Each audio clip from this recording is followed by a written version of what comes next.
bakunze amenye n'impande kubasuhuza. Iki ni ikiganiro twungukiramo ubumenyi bushya ku bintu bitandukanye bisanzwe mu buzima bwacu bwa buri munsi.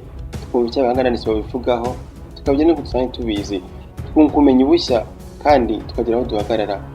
Muri Menya uyu munsi turaganira ku ibanga rituma bamwe bagera ku byo bifuza, nyamara abandi bikabananira. Ibanga rifasha mu gutsinda ingeso, abandi zikabatsinda, zikabaganza. Jye wumva ndibira amahire iberi, ikaze. Buri wese muri twe agerageje kwibuka yasanga hari akantu gato yigeze akora mu buzima, nyamara kazana impinduka nini. Kimwe nuko hari akantu gato waba warengagije gukora, nyamara bikarangira kagize ingaruka nini mu buzima bwawe.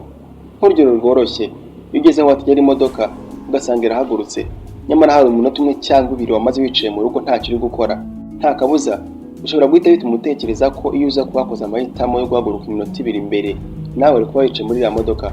Bivugwa cyane ko abantu bashakashaka inyungu n'umunezero by'ako kanya, mbese akaba mugani ngo amavuta y'umugabo namuraye ku murundi, bagorwa cyane no kugera ku ntego zabo z'igihe kirekire.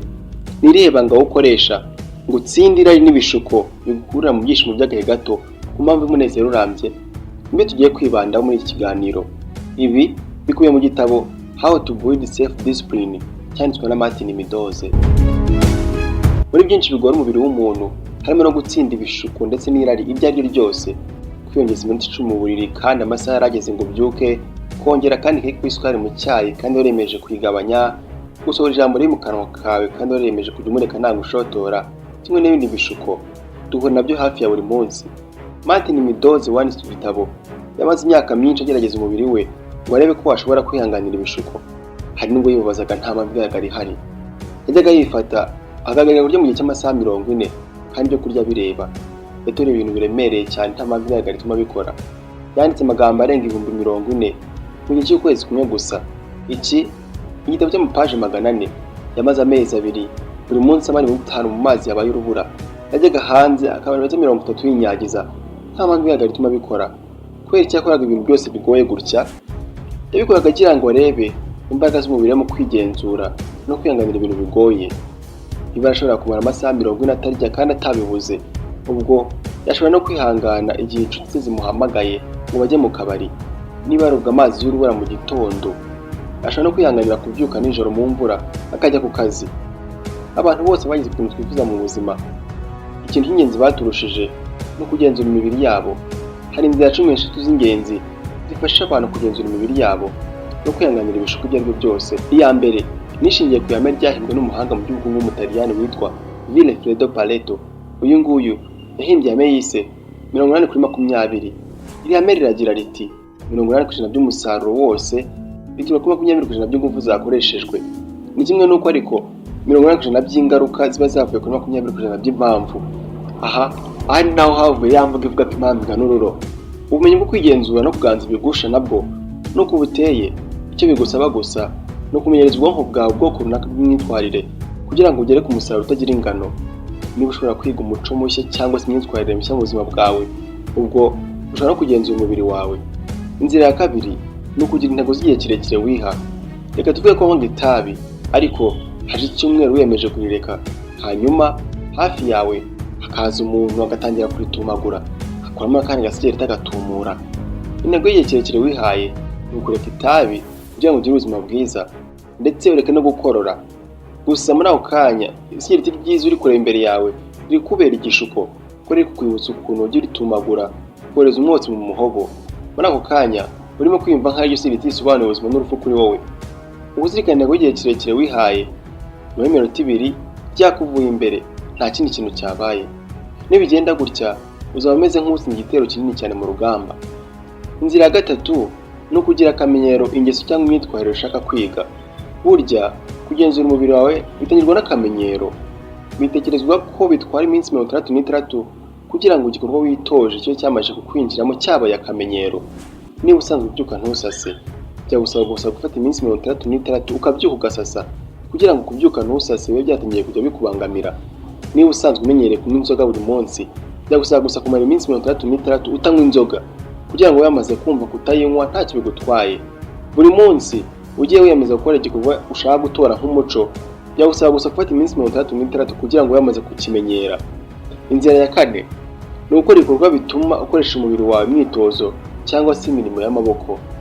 Bitegerezwa ko bimwe mu bikorwa bifasha abantu guhindura imyitwarire mibi, gukora ibikorwa bituma ukoresha umubiri wawe nk'imyitozo cyangwa se imirimo y'amaboko biza mu bya mbere.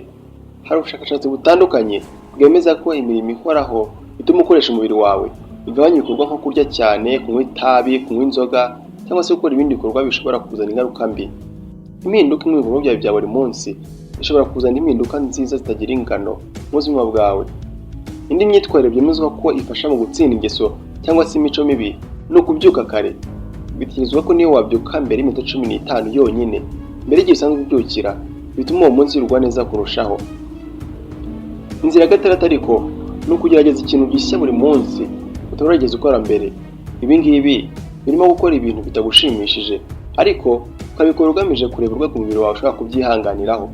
Inzira ya karindwi nayo ifasha abantu guhindura imigirire bashaka kwirukana mu buzima bwabo no kwizigama amafaranga. Ibi bituma hari ibintu ugabanya kugura mu by'ukuri utari ubikeneye. Utabigura bihindura imibereho yawe ku rwego runaka. Indi nzira yagufasha ni ukwibaza ngo kubera iki. Impamvu mu by'ukuri ituma wanga ibyishimo byihuse ariko by'akanya gato ni ukwibaza ngo kubera iki.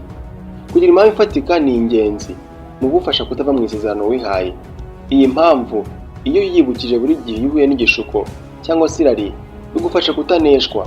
Niba wariyemeje kuzigama amafaranga igihe uyabonye uhura n'igishuko kigusunikira kuyakoraho, ni byiza kongera gutekereza ku mpamvu yatumye ufata icyemezo cyo kuyazigama. Rimwe na rimwe iyo uhuye n'ikintu gishaka kugukura ku ntego wihaye, birahagije gusa gufata umunota umwe ukagikuraho amaso. Muri uwo munota umwe umubiri wawe wamajije kugarura imbaraga zo kukirinda. Inzira ya 9 ariko ni ukwirinda kujarajara mu bitekerezo, ahubwo ugatekereza cyane ku bintu ukora muri ako kanya. Hari ubushakashatsi bwagaragaje ko abaguzi bafite ibintu barangaza byaba bari mu mutwe cyangwa se bari imbere baba bafite ibyago byinshi byo kugura ibintu bitandukanye badakeneye mu gihe bari mu maguriro. Iyi niyo mpamvu ari ingenzi cyane kuzirikana ibitekerezo bikuru mu mutwe kandi ukibanda ku bintu biri kuba muri ako kanya. Hari uburyo bushobora kugufasha guhamisha ibitekerezo byawe ku bintu bikora muri ako kanya. Twavuga nko kugabanya igihe umara ku mbuga nkoranyambaga. Ibi ni uko ku mbuga nkoranyambaga hanyura amashusho menshi atandukanye, bikaba bishobora kuba byatuma ubona kenshi bya bintu wanze, bigatuma ujaja mu bitekerezo, bikaba byarangira ubikoze. Kunywa sigareti kandi waremeje kureka itabi, gushaka inzoga kandi waremeje kuzireka, cyangwa se kwinjira mu busambanyi kandi waremeje kubureka. Inzira ya 10 nayo ifasha abantu mu gutsinda ingeso cyangwa se ibishuko bashaka kuganza ni ugushyira kure ikikugusha. Bivuga ko amashyushyu yo gusubiza irari ry'ikintu yiyongera kurushaho iyo icyo kintu kikuri hafi cyane. Niba uri mu isoko, irinde kunyura ahantu hari ibintu bikuzamurira ryo kubigura niba ko bitaraza kuba byiza gusubiza iryo rari. Ikindi ni uguhuza imyitwarire mishya cyangwa se ingeso nziza uri kwitoza n'igihembo. Nk'urugero, ushobora gushyiraho igihembo uzajya wihemba buri gihe urangije gukora siporo. Niba siporo ikubera umutwaro nyamara ukaba ukunda kureba filime, ushobora kwiyemeza kujya ureba filime gusa ari uko uvuye muri siporo. Iki gihe ubwonko bwawe buzatangira kwitoza guhuza siporo no kureba filime bituma uyikunda. Ushobora no kwiyemeza kuzagura ikintu kimwe ukunda nyuma y'igihe kirekire wizigama amafaranga. Iki gihe cya kintu kizatuma ukunda kwizigama. Ikindi kintu ni ukuzirikana imbaraga z'ubwonko bwawe mu guhindura imyitwarire cyangwa gutsinda ingeso.